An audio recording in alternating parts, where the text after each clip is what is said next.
السلام عليكم. جبت لكم اليوم كوكيز صحي ويجبنين ما شاء الله بأشياء طبيعية. راح نحط فيه سكر التمر كما كنتوا تشوفوا. سكر التمر هو اللي نستعمله للحلويات سورتو للكبار هكذا اللي ما يحملوش السكر الأبيض. ونزيد عليه في بلاصة ما طيبي بالمارغرين عندك زيت زيتون أو حبيتي الزبدة بصح تكون زبدة طبيعية. نعرف بلي الزبدة غالية، لو زيت الزيتون موجودة في المنزل. هنا درت كمية صغيرة تاع مكسرات، يعني 3 حبات تاع جوز مع كميشة صغيرة تاع لوز، رحيتهم خشان وحطيتهم وخلطت كلش ودوك نجمع بفرينة الشوفان.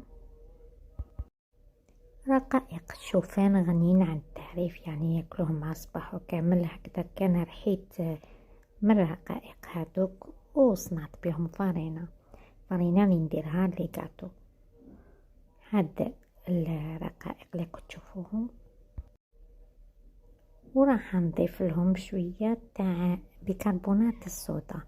ما نديرش الخميرة هذه الكيميائية، نفضل ندير حاجة طبيعية مادام راني ندير كاتو صحي.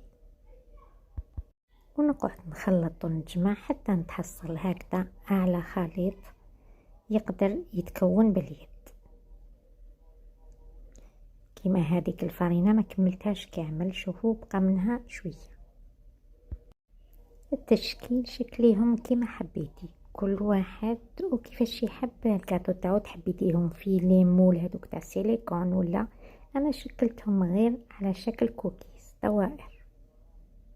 تحطيهم على نار ما تكونش قوية 180 وتخليهم ما 10 دقائق 10 دقائق. شوفوا هم واجدين مشققين لاباس عليهم. والبنة ما نقول لكمش.